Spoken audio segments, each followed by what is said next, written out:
This channel does not promote any violent, harmful, or illegal activities. All content provided by this channel is meant for an educational purpose only.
Ganguly group আপনার পছন্দ বোঝে।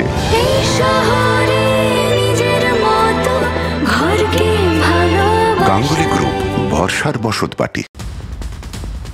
বর্তমান খাদ্যমন্ত্রী আমাদের বড্ড ভোলে ভালা। কিছু জিজ্ঞেস করলেই বলেন জানা নেই তো, জানতেন না। কিন্তু তার প্রাক্তন চালিয়ে খেলছেন এখনো। এ আমার কথা নয়, যা আমি বলছি ইডির কথা, আদালতে বলা কথা। এসএসকেএমএ হাসপাতালে শুয়েই ফোনে আনিসুর ভাইদের কাছে নির্দেশ পাঠিয়ে দিয়েছিলেন বালুবাবু, মানে জ্যোতিপ্রিয় মল্লিক, প্রতি মাসে 10 লাখ করে টাকা চাই, সুদ। বুঝলেন না? লাভের গুড়।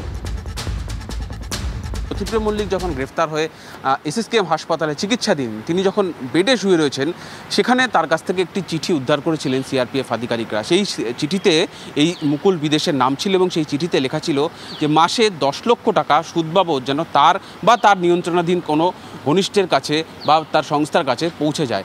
এবং এই যে 10 লক্ষ টাকা, তদন্তকারীরা বলছেন যে এই দুর্নীতি করতে সাহায্য করা, এই মুকুল বিদেশকে দুর্নীতি করতে সাহায্য করার জন্য তার যে দুর্নীতির লাভের ভাগের টাকা, যে টাকা এই মুকুল বিদেশদের কাছেই রাখা ছিল বা কোট অ্যান্ড কোট পার্ক করা ছিল, সেই 10 লক্ষ টাকাই মাসে মাসে চেয়েছিলেন জ্যোতিপ্রিয় মল্লিক। তার কারণ তিনি গ্রেফতারে হয়ে রয়েছেন, তার পরিবারের বিভিন্ন এবং আনুষঙ্গিক খরচ চালানোর জন্য এই টাকা চাওয়া হয়েছিল।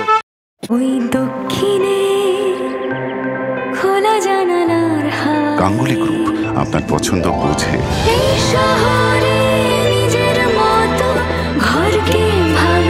গাঙ্গুলি গ্রুপ, ভরসার বসতবাটি। এই যে ইডি যা বলেছে আদালতে, তারই একটা গ্রাফিক্যাল প্রেজেন্টেশন আপনাদের সামনে রাখার চেষ্টা করেছি। হসপিটালে বালুবাবু শুয়ে শুয়ে ফোনে তিনি বলছেন 10 লাখ টাকা করে চাই মান্থলি। ঢেকি তাহলে স্বর্গে গিয়েও ধান ভাঙে। জ্যোতিপ্রিয় ইডির হেফাজতে গিয়ে নিজের জমিদারি চালিয়ে যাচ্ছেন। ক্ষমতার কুর্সিতে থাকা ব্যক্তির কাছে দুর্নীতি বা ঘুষ জিভের ডগায় থাকা মধুর মতো। চাণক্য বলতেন, খাদ্য দুর্নীতিতে গ্রেফতার হওয়ার পরেও কি সেই মিষ্টি মধুর স্বাদ ভুলতে পারেননি? তাছাড়া সুদ তো সবসময় মিষ্টি, কি তাই না? এলাকায় এলাকায় তৃণমূলের নেতারা ছোট ছোট জায়গিরদার, রাজা রানীরা বসে আছে কালীঘাটে, তার সব ফ্র্যাঞ্চাইজি দেয়া আছে। কিন্তু কোথাও যদি কোনো অবৈধ কোনো লেনদেন থাকে, কোনো অন্যায় থাকে, নিশ্চিতভাবে তদন্ত হোক এবং যথাযথ আইনি ব্যবস্থা হোক। এখানে তৃণমূল কংগ্রেস হস্তক্ষেপ করবে না। রেশনের ক্ষেত্রে জ্যোতিপ্রিয় শিক্ষার ক্ষেত্রে ও কোটি কোটি টাকার গাড়ি, সম্পত্তির পর সম্পত্তি। তৃণমূলের এই হচ্ছে হাল। এজেন্সি যা বলবে সেটাই ধ্রুব সত্য, এটা মনে করার কোনো কারণ নেই।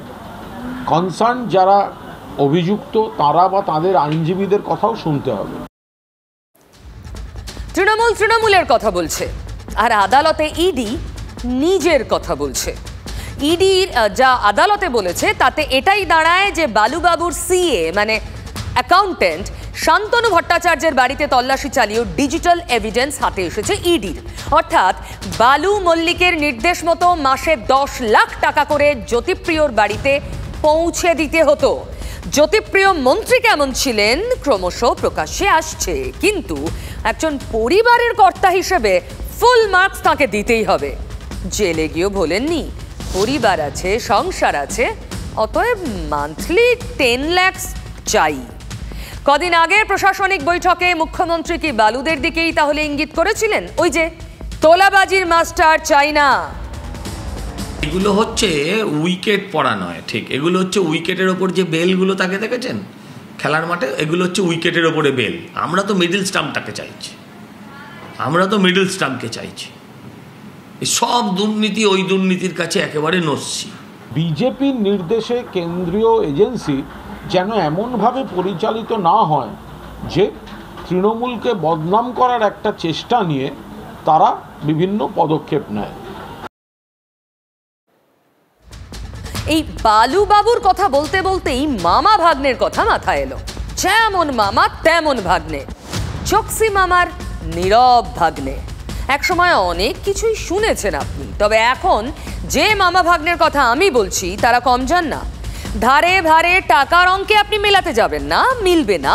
কোথায় মুম্বাই, কোথায় দেগঙ্গা, কোথায় হীরের ব্যবসা, কোথায় চালকল, মিলবে না। কিন্তু ছবিটা দেখুন, এই মামা ভাগ্নেও পাক্কা খিলাড়ি। খিলাড়ি না হলে একজন সামান্য চালকল মালিকের গ্যারেজে দামি গাড়ির লাইন পড়ে যায়। আনিসুর রহমান বিদেশ, যাকে দেখছেন এখন, দেগঙ্গার তৃণমূল নেতা, ব্লক সভাপতি, বিদেশের বাড়ির গ্যারেজ 2 দিন আগে আমরা দেখিয়েছিলাম। অভিযানে গিয়ে ইডিরও তো চোখ টাটিয়ে গিয়েছিল। চালকল চালিয়ে যদি কেউ 1/2 ডজন বিলাসবহুল গাড়ি কিনে ফেলতে পারেন, এনফোর্সমেন্ট ডিরেক্টরেটের আধিকারিকদের সন্দেহ হবে না। দীর্ঘ জেরার পর বৃহস্পতিবার গভীর রাতেই রহমান ভাইরা গ্রেফতারও হয়েছেন। আনিসুর মানে বিদেশ, আর তার ভাই আলিফ নূর মানে মুকুল। তা যে মামা ভাগ্নের কথা বলছিলাম, আনিসুর আর মুকুলের মামা কে জানেন? মানে বিদেশ আর মুকুলের বাকিবুর রহমান। নামটা চেনা চেনা লাগলো না? আমায় বলে দিতে হবে। জ্যোতিপ্রিয় মল্লিকের খাস লোক বাকিবুর এখন জেলে, বিচারের অপেক্ষায়। মামাকে দেখেই কি রেশন দুর্নীতিতে হাত পাকিয়েছেন নাকি? সন্দেহটা ঠোঁট কাটার নয়, কেন্দ্রীয় এজেন্সির কর্তাদের। ইডি দাবি করছে ভুয়ো কৃষকদের দেখিয়ে আনিসুর ভাইরা সরকারি খাতের 45 কোটি টাকা হাতিয়েছেন। ঠিক একই কায়দায় সরকারি টাকা হাতিয়েছেন বাকিবুরও। কৃষকদের থেকে চাল কেনার জন্য রাজ্য সরকার যে অনলাইন পোর্টাল তৈরি করে, সেই পোর্টালেই ভুয়ো চাষিদের তথ্য এন্ট্রি করে হাতানো হতো সরকারি টাকা। নিয়ম অনুযায়ী একজন কৃষক সর্বোচ্চ 25 কুইন্টাল চাল বিক্রি করতে পারেন। এজন্য কৃষকদের 5 লাখ টাকা করে দেওয়ার কথা, কিন্তু কৃষকদের অ্যাকাউন্টে 5 লাখের বদলে 40 লাখ 50 লাখ পর্যন্ত গেছে।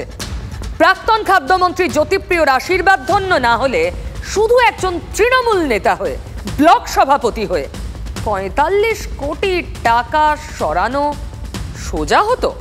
ইডি বলছে না, একদম না।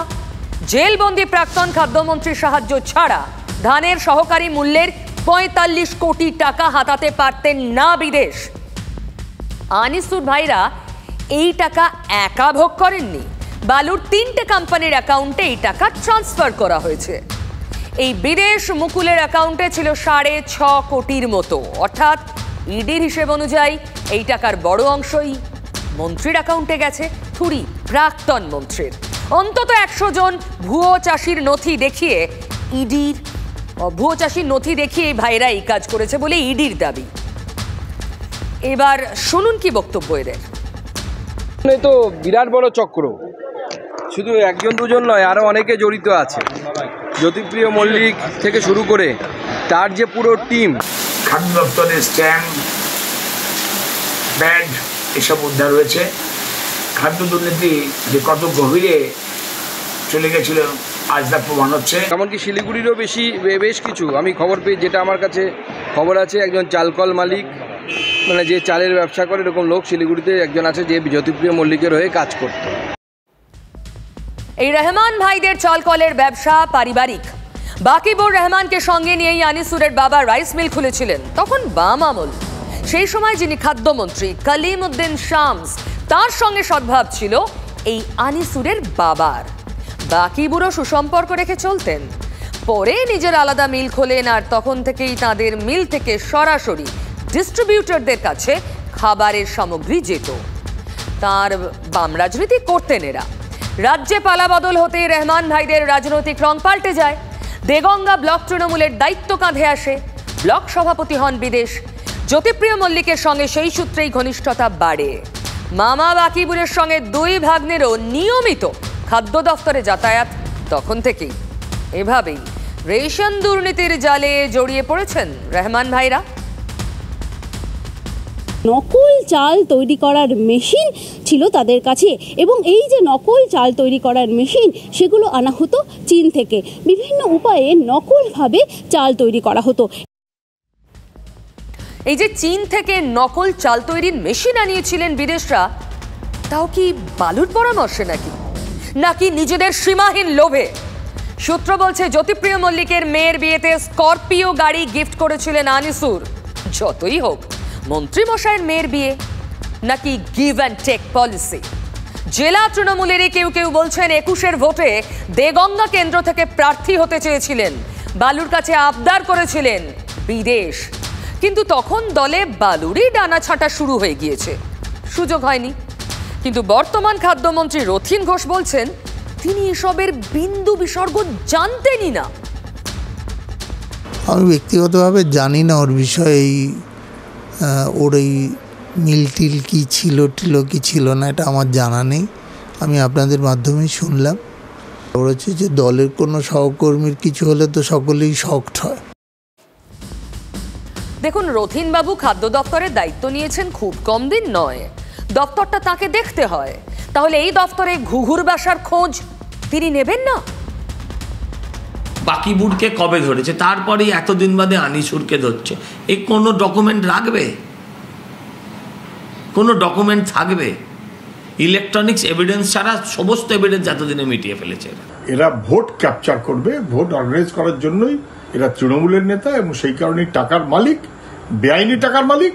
আর বেআইনি টাকা এবং লুট, এটাই তৃণমূলের কাজ। তাহলে জমিদারি দেখলেন, বালু বাবুর জমিদারি। মুখ্যমন্ত্রী তো কবে ধমকেছেন বলুন, জমিদারি নাকি যে যার মতো জমি দখল করে নেবে। মুখ্যমন্ত্রী অবশ্য সরকারি জমি দখল নিয়ে বলেছেন, কিন্তু বেসরকারি মিশনের হাতে থাকা জমি বেদখল না পুরনো খবর নয়, নতুন করে আজ আবার খবর হয়েছে। বেদখল যে হচ্ছে শালুগাড়ায়, সে ছবি দেখেছেন। সেবক রোডে রামকৃষ্ণ মিশনের 100 কোটির জমি বেদখল নিয়ে বিস্তর জল ঘোলা হয়েছিল। এবার মাটিগাড়ায় সেই রামকৃষ্ণ মিশনেরই 150 কোটির জমি বেদখল হয়ে বসে আছে। 10 একর জমির একাংশের মিউটেশন করাতে পারছেন না, 2 বছর ধরে ঘুরছেন। মিশনের জমির খতিয়ান যে অন্যের নামে বদলে গেছে। এই যে জমিটা আমাদের অনেকদিন আগেই জমিটা প্রায় 10 বিঘা জমি আমাদের কেনা ছিল, আর 20 বিঘা মতো একজন দান করেছিল। তো আমাদের দেখভালের অভাবে ওই জমিটা বেদখল হয়ে গেছে আর কি। মানে একজন করেনি, অনেকে মিলে, কেউ হয়তো কেউ গোডাউন করে রেখেছে, কেউ গ্যারেজ করে রেখেছে, কেউ কাঠের ডিপো করে রেখেছে।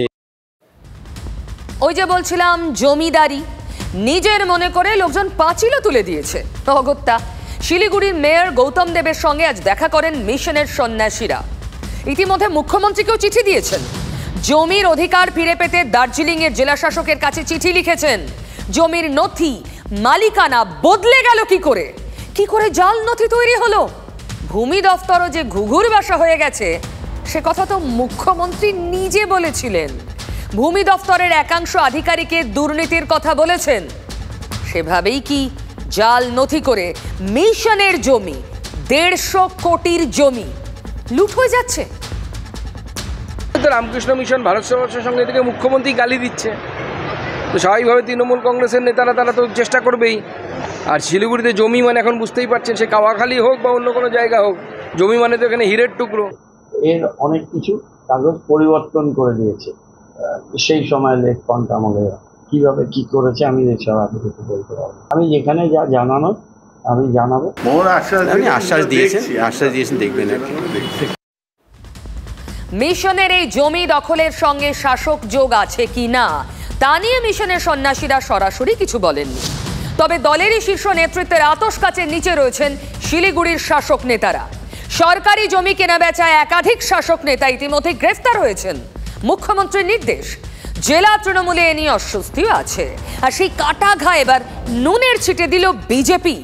শিলিগুড়ি পুরসভার ডেপুটি মেয়রের বিপুল সম্পত্তি কি করে হলো অভিযোগ তুলে আন্দোলনে নেমে পড়েছে বিজেপি।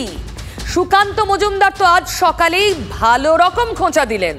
ডেপুটি মেয়রের 1,500 কোটির সম্পত্তি, 1,500 কোটি।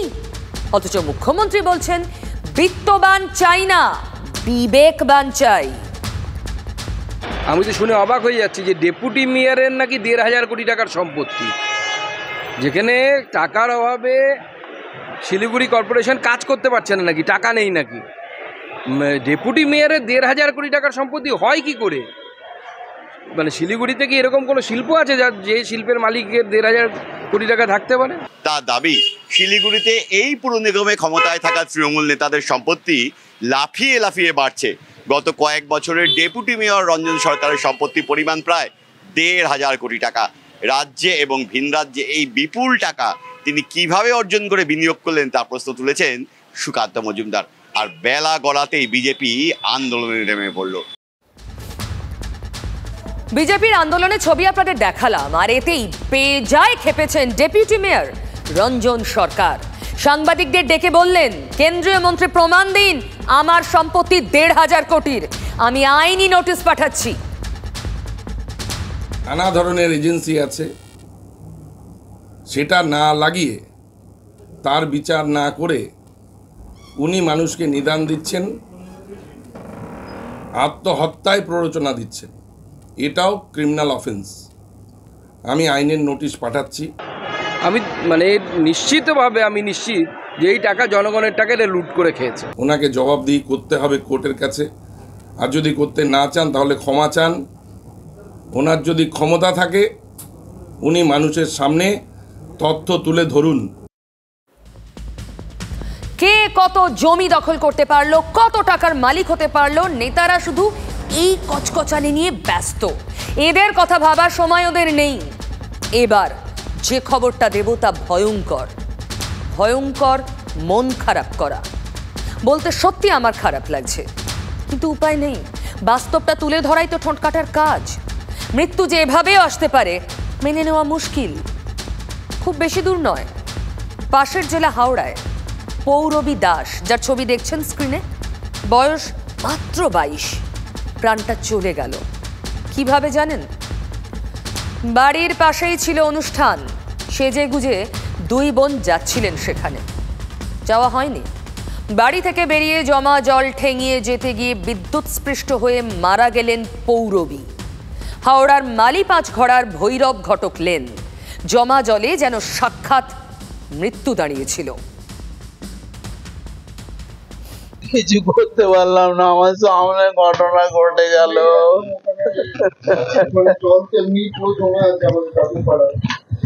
আমি দোকানের ভেতরে ছিলাম, অপোজিটেই আমার চায়ের দোকান, ওখান থেকে শর্ট সার্কিটটা হলো।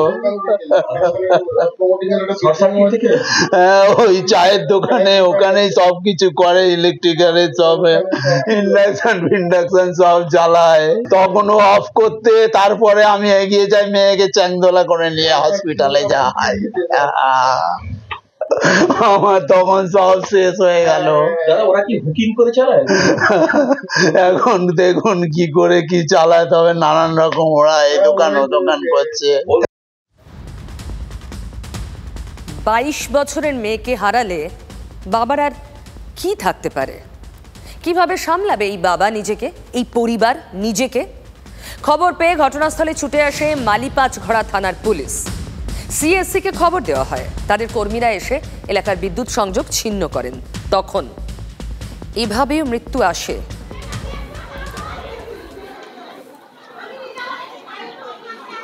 আমার আপনার বাড়ির সামনে জল তো জমে না, দিনের পর দিন জমে থাকে। সে যন্ত্রণা বহুদিন পোহাতে হয়, মেনেও নিতে হয়। কিন্তু পৌরবীর মৃত্যুও স্বাভাবিকভাবেই মেনে নেব আমরা। বাড়ির সামনে জমা জলে বিদ্যুতের ছোবলে প্রাণ এভাবে যাবে, এটা মেনে নিতেই হবে আমাদের। প্রায় 6 বছর হয়ে গেল নির্বাচন হয়নি। বোর্ড একটা লোকে চোখ দিয়ে গোটা হাওড়া পৌরসভা দেখতে 50টা ওয়ার্ড দেখতে হচ্ছে। সুতরাং সমস্যা আছে এবং ওয়াটার লগিং সমস্যা তো আছে। পুরো প্রশাসনকে বলবো যাতে অবিলম্বে সেখানে গিয়ে সেখানে যাতে জল নিকাশি ব্যবস্থার উন্নতি হয়। হ্যাঁ, সমস্যা মানলেন, ব্যাস সব দায় শেষ। রাজনীতির তরজা এখানে থামছে না।